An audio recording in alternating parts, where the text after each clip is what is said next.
Eh ben, salut à tous, c'est Ariel de 10 couples parfaits 3.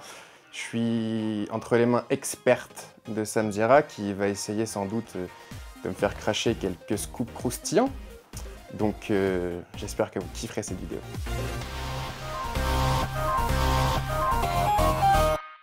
Tous ces secrets que j'ai gardés, ne crois-tu pas que les faits m'ont comblé? Ne crois-tu pas que je te fais tousser, bien trop gâté par la vie? Et tu chantes bien. Ah bon? Tu chantes juste. Ah, ça me fait Je te jure. plaisir. Alors, J'ai peut-être loupé ma vocation. On va partager un j'irai pas featuring. jusque-là, mais... Mais je ne demande qu'à apprendre. Mais Je avec ne demande plaisir. qu'à apprendre. Bon, Ariel, on va parler de tout. On va revenir sur une composition à toi, une composition parodique, je crois que tu as faite, qui a pas mal tourné quand même sur les réseaux sociaux. Ça, ce sera en fin d'ITV. Dans un premier temps, juste parle-nous de toi, d'où tu viens, d'où tu tiens cette gueule d'artiste, ce phrasé d'acteur. Voilà, je trouve que tu as une gueule d'artiste. Bah oui, je le Eh dis. ben, tu me fais plaisir, merci beaucoup. Vraiment, c'est un beau compliment. Écoute, j'ai fait une école de théâtre. Enfin non, après le bac, en fait, j'ai fait de l'expertise comptable. Ok, Pendant rien 4 à ans, voir. strictement rien à voir. Et après 4 ans d'expertise, j'ai eu envie de chialer. Toutes les larmes de mon corps, bébé dépression. Parce que concrètement, je cherchais la sécurité en faisant ça. Mais gagner de l'argent sans être heureux, c'est se tuer. Parce qu'on passe 80% de notre temps au travail. Enfin, voilà, donc j'ai pas voulu de ça, j'ai tout arrêté. Je me suis inscrit dans une école de théâtre qui s'appelle Blanche Salan. Et à la suite de ça, j'ai fait quelques courts-métrages, j'ai fait des petits trucs aussi à la télé. Et j'ai bifurqué il y a 3-4 ans vers ma première passion qui est la musique. Parce que je joue au piano depuis que j'ai 4-5 ans et j'ai appris la guitare il y a 6-7 ans. Et depuis, je vis de la musique. Ah, tu vis de la musique. Ah oui. C'est-à-dire que tu peux vraiment te payer un loyer, parce qu'on sait qu'aujourd'hui, la musique, c'est très compliqué. C'est très compliqué, mais moi j'ai la chance, en fait, il faut trouver des bons plans dans la musique. Et je fais des soirées privées, donc je chante et je suis payé pour chanter. Voilà, donc oui, ça me permet en tout cas, maintenant, pas il y a 2-3 ans, mais maintenant, de payer, de vivre en chantant. Tu as joué dans Les Mystères de l'amour, tu as eu un rôle dans Petit secret entre voisins, Ouais. tu as interprété Les Fables de La Fontaine aussi au château de Versailles, c'est ça? Oui, grâce à Hakim Gorab, qui est un directeur artistique sur beaucoup de gros événements et qui m'a demandé de raconter les fables de La Fontaine au piano. Ok, qu'est-ce que tu viens faire dans 10 couples parfaits? Mais initialement, j'étais pas pour faire une télé-réal, mais j'ai rencontré un des casteurs qui était aussi journaliste sur l'émission, et il m'a dit que je serais parfait pour le truc. Donc moi, il y a une fois où je lui ai dit non, une deuxième fois je lui ai dit non aussi, une troisième fois, et après je me suis concerté avec ma famille et les gens qui comptent à mes yeux, et ils m'ont dit que, bon, après tout, pourquoi ne pas le faire? Je pense que les gens sont conscients que c'est un show, c'est de la télé, et qu'on peut aussi ne pas passer pour un teubé de service parce qu'on est dans une télé-réalité. Ça peut porter Voilà. préjudice aussi parfois, Bien quand sûr. on veut faire le show. Bien sûr, mais j'ai le recul, moi, nécessaire pour savoir qu'il y a aussi une part de show, et les gens sont à même de le comprendre. Donc oui, parfois c'est un peu too much, un peu tout ça, mais sinon on s'ennuie. Et on a l'occasion de le voir dans certains épisodes où c'est soporifique, on a envie de chialer. Réveillez-vous, t'es super belle, t'es super truc, ça va 2 minutes. Mais on veut du piquant, nous. Est-ce que c'est toi qui as écrit les paroles d'une des chansons de Barbara Hobsbawm? Fais de moi ta plus belle insomnie. T'es vicieux, ça. Ah non, j'ai chanté juste ça. T'es vicieux. Et comment t'as appris ça? Comment j'ai appris Pourquoi quoi? tu fais le lien entre Barbara et moi? Je sais pas, parce que je sais que t'écris des chansons, parce que je sais que t'es un artiste, parce que Barbara Hobsbawm a fait de la Oui. télé, mais aussi chanteuse.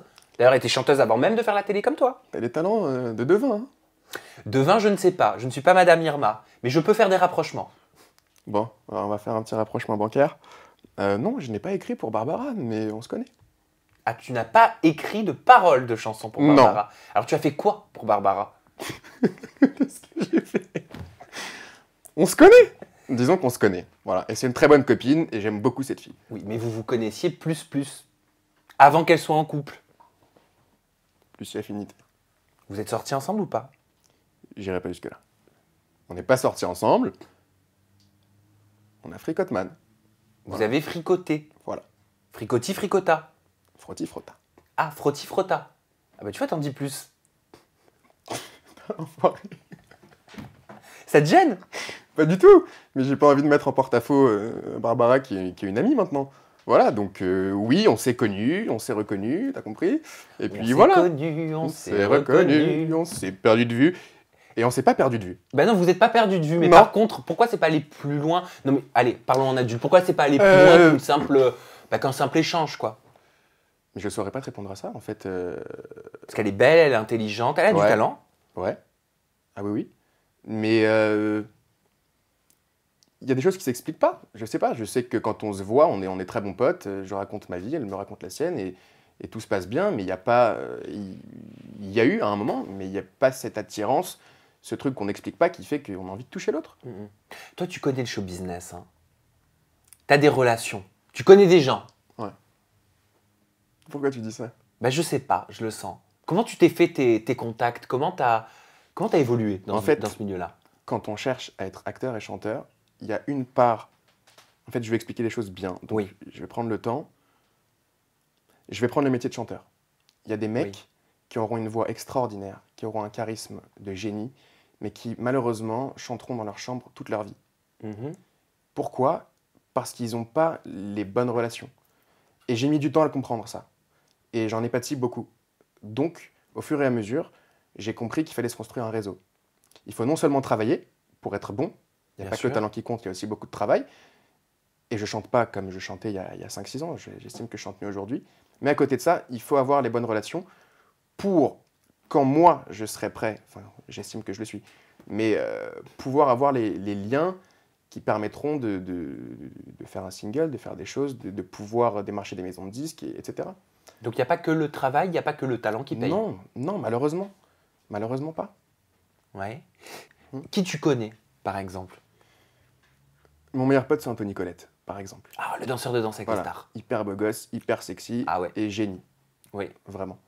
Et donc, j'ai pas attendu Anto pour connaître des gens, mais c'est vrai que voilà, on fait beaucoup de soirées, on fait beaucoup de... Moi, je vais sur le plateau de Dals aussi. J'ai un oncle même qui avait le Bataclan, à qui le Bataclan appartenait, avant les malheureux événements d'ailleurs. Donc j'ai pu rencontrer à l'époque des Jamel, des... J'ai toujours eu, entre guillemets, une sorte de mini-connexion voilà, qui m'a Mhm. permis d'aller à des shows, de rencontrer des gens. Et quand j'étais petit, je ne savais pas qu'un jour, moi-même, je voulais devenir chanteur et donc que ça pouvait me servir. Et maintenant, tant mieux, parce qu'au fur et à mesure, j'ai réussi à construire un petit réseau dont je me sers, dont je commence à me servir. Tu t'es franchement. nourri. Oui, ouais. Et il faut aller voir des choses, il faut aller voir des spectacles, il faut aller écouter d'autres artistes, il faut être ouvert sur le monde pour se forger son identité aussi. Mhm. Donc certes, il y a le relationnel, mais il faut écouter différents types de musique, voir différents types de films pour se nourrir intellectuellement et se construire. Bah, ça veut dire que potentiellement, tu pourrais faire Danser avec les stars. Bah, là, tu es dans une émission du groupe TF1. Oui, après, encore faut-il que la prod de Danser avec les stars se dise pas que prendre un mec d'une télé-réalité de 10 coups parfaits, en l'occurrence, ce soit un peu trop kitsch ou un peu anti-classe pour le programme. Ce que je pense pas du tout, Ouais. évidemment. Mais toi, tu pensais pas ça justement avant de te lancer dans 10 couples parfaits? Tes amis qui font partie du show business, ils ont dû te mettre en garde. Enfin, mes amis qui font partie du showbiz. Oui, voilà, c'est antithétique. Tes connaissances qui font partie du show business. Non, j'ai des amis, vraiment. Voilà, j'ai même, je suis très copain avec Camille Lacour. Voilà. Est-ce que c'est du showbiz? Attends, mais t'es copain qu'avec des beaux gosses? On traîne en bande. En bande de beaux gosses. En bande organisée, ouais. Allez, si on rentre dans le vif du sujet et Ouais. qu'on parle de 10 couples parfaits, est-ce que tu comprends cette comparaison qu'on a vue sur les réseaux sociaux à Ilan? Mais non. Alors- Non, alors je pense qu'on me compare à Ilan de par mon entrée et le fait que je chauffe Florine sur l'histoire du melon. Mais ça, je peux te raconter pourquoi ça, mais et tu vas dire, ah ouais? Vas-y. Alors en fait, ce qui s'est passé, c'est que 3 jours avant de partir en tournage, on était en famille, comme ça, et il y a mon beau-frère qui m'a dit, je te lance un défi. Tu rentres dans la maison, si je veux que après 10 minutes, quand tu ne connais personne, tu trouves une stratégie pour choper quelqu'un et lui dire, alors même que tu ne lui as jamais parlé, je ne lui avais jamais parlé, qu'elle avait pris le melon. Parce que, en fait, tu dis ça à n'importe qui et ça énerve, quoi qu'il arrive. Donc malheureusement, c'est tombé sur Laurine, mais ça aurait pu être n'importe qui. Et j'ai vite trouvé le truc de tous les mecs, la plupart en tout cas, Laurine faisait l'unanimité quand on s'est présentés tous. Donc je me suis dit que j'allais me servir du fait qu'elle a plus de mecs que les autres filles pour lui dire qu'elle avait pris le boulard. Et ça a fait mouche. Donc en fait, c'est juste ça, cette fausse rumeur, quoi. C'est tout. Ça vient de là. Ça vient de mon Ok. beau-frère. Mais est-ce que c'est pas dans ce sens-là qu'il y a des comparaisons à Ilan? Quand je lis par exemple, je l'aime pas, il s'en est pris à Laurine sans raison, ou encore Ariel, il fait trop le fou, c'est le nouveau Ilan. Je suis pas le nouveau Ilan, j'estime être un peu plus classe et ne pas être le même personnage qu'Ilan, et je pense que ça s'est vu déjà. Maintenant, Pourquoi il est pas classe, Ilan? c'est pas la définition de la classe, selon moi.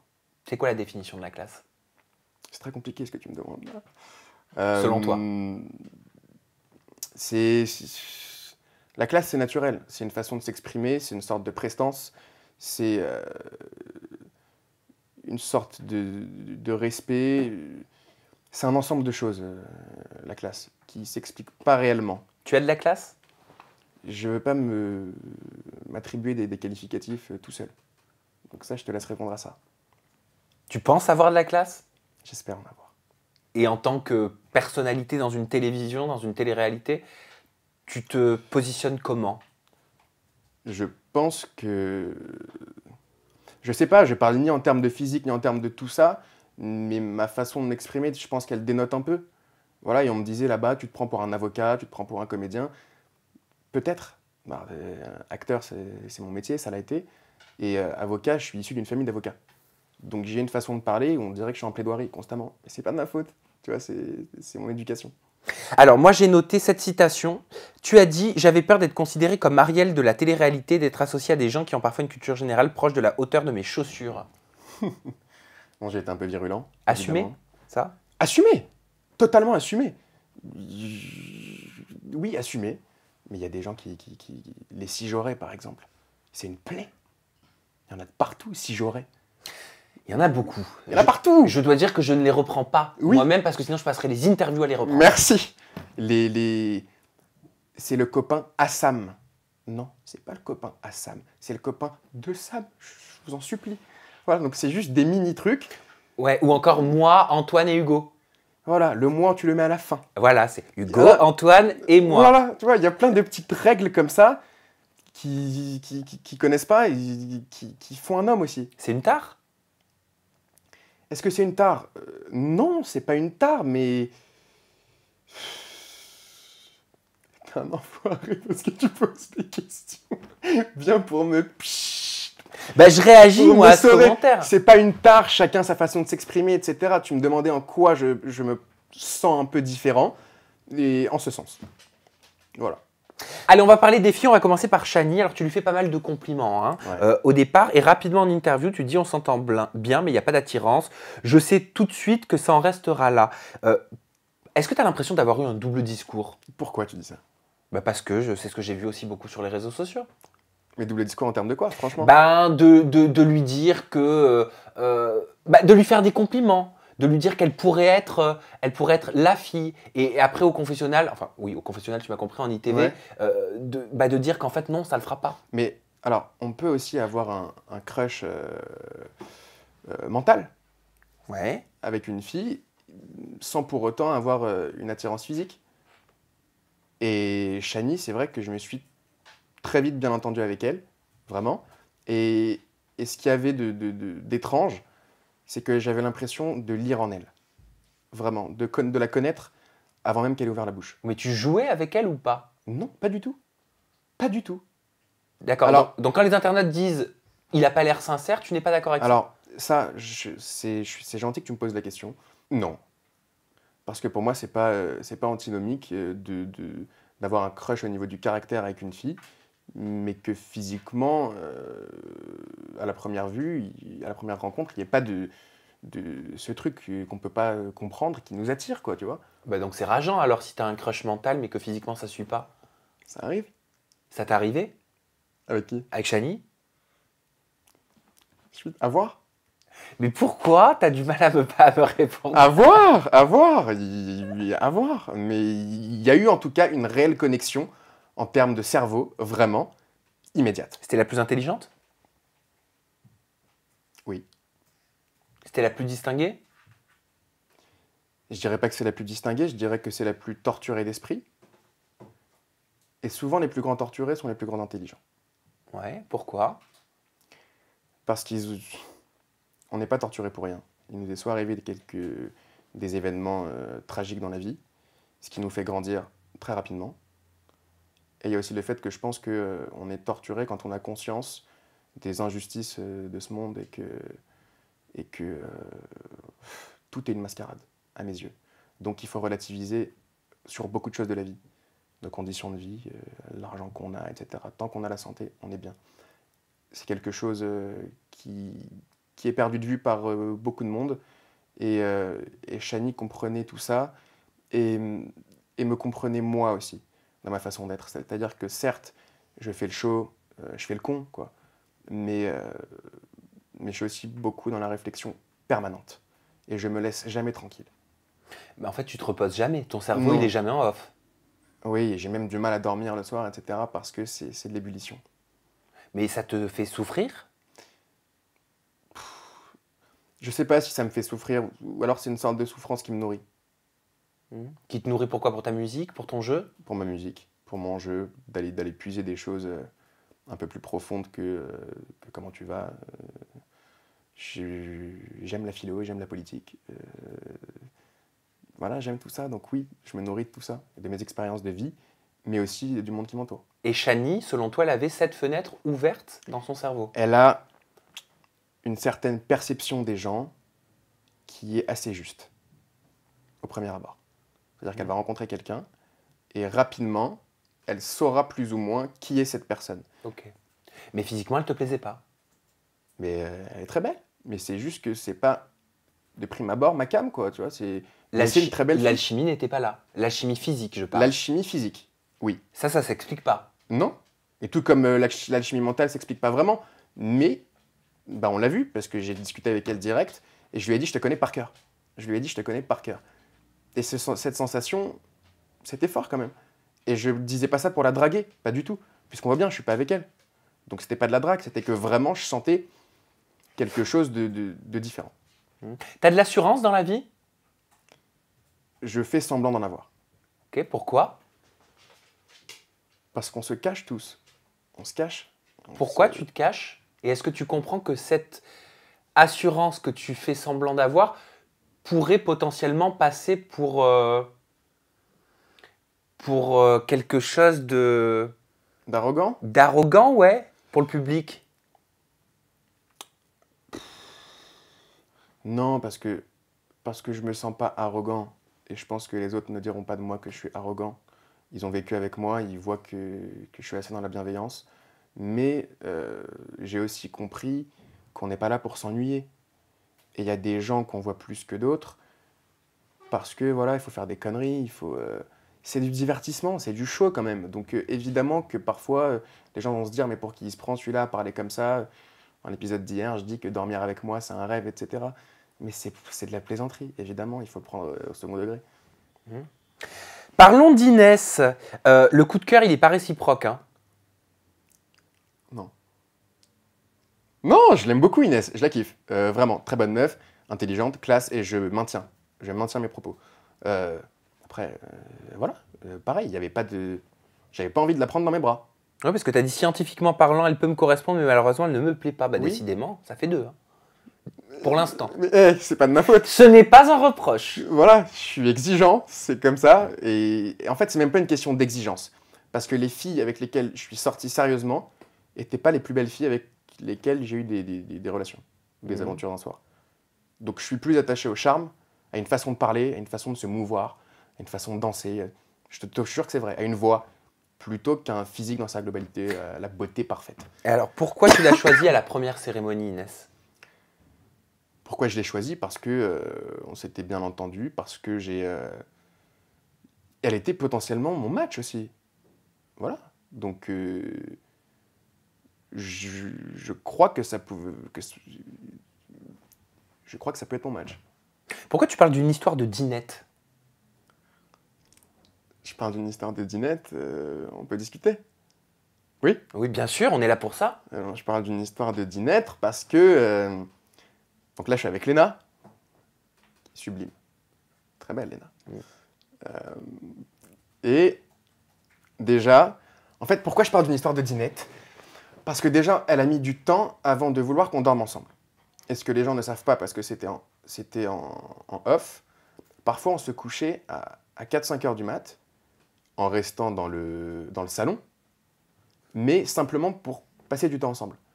Donc, quand tu es avec une fille comme ça, par exemple, allongée sur un canapé dans le salon, je me disais simplement, Léna, tu sais que je suis hyper respectueux, que quand bien même on dormirait ensemble, ça nous permettrait juste de nous reposer, de ne pas perdre des heures de sommeil uniquement pour passer ensemble, pour rester ensemble, pardon, sans qu'il se passe quoi que ce soit de sexuel.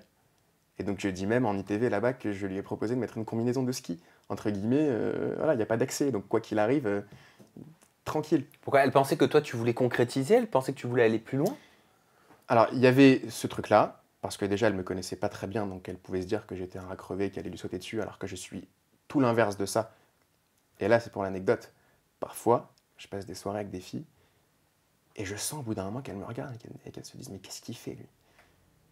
Il m'embrasse pas, tu sais, au bout de 2 heures, 3 heures. Mais non, je prends le temps, sinon, fais le premier pas. Tu dates souvent, toi? Non. Alors franchement, non. Non, je te jure que non. Parce que, putain, je m'ennuie. C'est-à-dire, tu t'ennuies? Il y a plein de mecs qui disent à des filles, là, ils leur parlent, etc. Ah bon, viens, on va prendre un verre, viens, on va truc. La flemme. J'ai la pire flemme. J'ai envie, en fait, que déjà, à travers les conversations que je pourrais avoir sur des réseaux ou autres, il y a un truc que je perçoive chez la meuf, je sais pas, qu'elle me pique, qu'elle ait une bonne répartie, qu'elle ait de l'ironie. Je veux déjà bien l'aimer et avoir des choses à lui dire naturellement, autre que « Salut, comment tu vas, comment tu t'appelles ?» J'en ai rien à foutre de tout ça. Et concrètement, quand on fait un rendez-vous, tout le monde en a rien à foutre de ces questions de base. C'est juste pour combler les vides. Mais alors, et moi, je ne veux pas les tout ça. pose ces questions? Mais parce qu'ils ne savent pas quoi dire. Tout simplement. Mais alors, tu dis quoi en rendez-vous? Ah, moi, j'attaque tout de suite. Exemple, vas-y. Une connerie, tout de suite. Mm-mm. Je sais pas, je saurais pas te dire là tout de suite, mais j'arrive, je sais pas, et je me sers du contexte ou de ce qui s'est passé 15 minutes avant, ou d'un événement qu'il y a eu, n'importe quoi. Mais juste, salut, tu vas bien? Non. Non. T'as quel âge? Tu fais quoi dans la vie? Tu préfères quoi? Ça te fait fuir? Mais ça me fait pas fuir, c'est que c'est un cachet de somnifère, quoi. Y a pas. C'est nul, nullissime. Et pour draguer une fille, et pour passer pour le mec lambda, là, t'es en plein dedans. Tous les mecs vont dire ça. C'est comme les premiers messages, tu sais, sur les réseaux, etc. Salut, comment tu vas? Mais une fille... ASV, âge, sexe, ville. Ouais, voilà. Et en plus, les gens, ils écrivent salut, comment ça va? SA. Hein, tu connais ce truc aussi? Voilà, donc non, il faut envoyer un peu de piquant. Il faut pas être monsieur tout le monde à dire salut, tu vas bien? Et on s'en fout. Donc non. On peut demander quand même que ta guitare te soit amenée, ça va? Tu peux nous gratter un petit peu la guitare? Oui. Allez, c'est parti. Et ça te fait quoi si je te dis que je trouve que dans le grain de ta voix, ah bah là voilà, il y a quelque chose de Vianney? Eh bah ça me flatte. Un petit peu. Bah ça me flatte, j'aime beaucoup Vianney, donc c'est cool. Eh ben vous nous le direz dans les commentaires. T'inquiète, je te compare pas. Hein. Mais il n'y a pas de souci. Voilà. Allez, c'est parti. Donc comment tu l'as appelée cette chanson? Je l'ai appelée 10 coups parfaits, le beat de l'année. Oh, vas-y, on t'écoute. Bon Sam, Oui, tu m'as demandé de chanter, mais moi je vais te demander une chose. oui, vas-y. Comme c'est une chanson très triste, Oui. je veux que tu sois très triste. Ah, Parce d'accord. que ne pas prendre d'abonnés dans la vie, c'est très grave. D'accord, ok, je tiens la tronche, y a pas de souci. Tu vois? Attends, ça va que si je fais comme ça? Bon, t'es un peu dans le surjeu, mais ça va. D'accord, ok, bah, c'est Allez. parfait pour la télé-réalité alors. Allez, on est triste. Hein. Ça va aller? Faut pas que je me fasse dépasser par les émotions. J'essaie de jouer. Je vais vous parler d'10 coups parfaits. Une semaine qu'on passe à la télé. Regardez nos nombres d'abonnés. Y'en a pas un qui a bougé. On en prend 15 dans la journée. On s'appelle, on a envie de chialer. Le 16e pointe le bout de son nez. Là c'est le champagne qui va couler. À quoi bon on fait les cons devant ton écran si c'est même pas pour finalement te vendre des bonbons qui collent aux dents. à quoi bon on fait les cons devant ton écran si c'est même pas pour finalement te vendre un kit de blanchiment. Elles sont belles tes dents. Oh bah, je les trouve un peu jaunes. Mais bon. On se fait tous boycotter. Et ça, crois-moi, c'est pas de la télé. Ah bah, je veux bien te croire. Heureusement que ma réalité gravite autour du fait de chanter. Ça, c'est bien vrai. Y'en a qu'il faudra surveiller. Qui? Leur plan de carrière vient de s'effondrer. Oh, tu pourrais quand même t'abonner ou le chômage va augmenter. Ou le chômage va augmenter. Mais à quoi bon? Mais à quoi bon on fait les cons devant ton écran? Ouais. Si c'est même pas pour finalement regarder tout le monde les gars. Moi je me suis pris pour un chanteur. Des bonbons qui collent aux dents. Ok, one. Ouais. Mais à quoi bon on fait les cons, c'est beau devant ton écran. Si c'est même pas pour finalement te vendre des bonbons qui collent aux dents. On était avec Sam Zira. Ah, j'ai joué le jeu, hein. Ah, magnifique. Ah, bravo, franchement, j'adore. J'avais la voix qui tremblait. Ah non, faut pas. On va demander à Emma qu'elle récupère ta jolie petite guitare, étant donné que tu ne peux pas te lever. T'inquiète pas, tu fais pas ta star. Merci. Bon, alors, moi j'ai noté ces 2 phrases. Enfin, j'en ai noté plusieurs. Tu prends pas d'abonnés? Si, on en prend, mais dans une certaine mesure. C'est-à-dire, t'as été déçu, quoi. Ah oui, on est déçus. On voit que normalement les autres, ils se gavent tous. Et nous, on nous a un truc, on en prend 1, 2, 10, 12. Mais bon, on s'attendait à un impact un peu plus gros. Non, mais c'est dû à quoi d'après toi? Mais c'est dû au fait que 10 couples, c'est une émission qui a beaucoup marché la première saison, moins la deuxième, moins la troisième, enfin en constante, je crois, par rapport à la deuxième, voire un peu mieux. Mais c'est pas un programme phare, tu vois, c'est pas les Marseillais ou les Anges, je sais pas, je les connais pas toutes, mais en tout cas, je sais qu'il y a des gros programmes et qu'on fait pas partie des gros programmes. C'est sans doute pour ça. Tu dis on fait les cons devant ton écran si c'est même pas pour finalement vendre des bonbons qui collent aux dents. C'était ton rêve de vendre des bonbons qui collent aux dents? Pas du tout, c'est de l'ironie, c'est du second degré au contraire, tu vois, mais c'est pour charrier un peu tout ce milieu-là des bonbons qui collent aux dents. Alors certes, peut-être que je ferai du placement, mais pas pour des bonbons qui collent aux dents et pas pour des kits de blanchiment. Pourquoi? Parce que je veux être en accord avec ce que je vends. Ça va, je vais pas vendre des bonbons, non? D'accord, mais... Je viens vendre des fringues, des masques pour la peau parce que j'en ai grandement besoin, des trucs comme ça. Laissez-moi tranquille. Donc là, je vais sortir ma phrase que tout le monde connaît, qu'Emma, ma stagiaire, connaît par cœur. Tu n'as pas envie de te faire un maximum d'argent dans un minimum de temps? Pas... Tout dépend à quel prix. Non, moi je gagne ma vie en chantant, donc si je peux arrondir mes fins de mois avec grand plaisir, si toute ma vie devient des placements pour des produits que je cautionne pas vraiment et qui n'ont pas d'intérêt à mon sens, non. Ben t'as raison, c'est ce qu'on appelle avoir, je crois, une mentalité correcte. Voilà, mais je te dis pas que j'en ferai pas, je dis juste que si j'en fais, je vendrai des choses que j'estime bien, voilà. Ok, bah écoute, merci Ariel. Mais merci à toi. Merci d'avoir poussé la chansonnette, ton compte Instagram. Allez vous abonner, hein, s'il vous plaît, parce qu'alors là, non, on veut plus des paroles comme ça. Sinon, il y aura une deuxième chanson en fin de Exactement, exactement. Ton compte Instagram, c'est Ariel-Adon, A-D-O-2-N, c'est ça? Exactement. Et ton compte Snap, c'est Ariel-Adon, A-D-O-2-N. Vous avez tout ici, vous faites tourner sur les réseaux sociaux. Mais oui, parce que sinon, il va vendre des bonbons qui collent aux dents ou des kits de blanchiment. Ouais, aidez-moi, abonnez-vous, faites alors, quelque chose. Aidez Ariel, s'il vous plaît. Faites quelque chose. Allez, la barre de commentaires, elle est juste en dessous pour commenter. Au-dessus de ma tronche, c'est le bouton pour vous abonner. Mais qu'est-ce que j'ai aujourd'hui? Vous abonner et ne louper aucune interview. Et le mot de la fin, je te l'offre. Il est là. Enfin non, il est là, la caméra, elle est là. Voilà. Eh ben, je peux juste vous dire que si j'étais vous, et non pas si je serais vous, si j'étais vous, je regarderais vraiment jusqu'au dernier épisode. Parce que ce que vous avez vu maintenant, c'est la pré-émission. Mais là, on rentre dans le vif du sujet. Ah, c'est les préliminaires, oui. Là, c'est les prélis, là. Oui, le dernier épisode, c'est l'orgasme. Dernier épisode? Oui. C'est-à-dire que l'orgasme, c'est rien, en fait. D'accord. Il va se passer beaucoup de choses. Donc, ok. Restez là. En tout cas, de mon côté, je peux vous garantir que vous pouvez le croire. À très vite.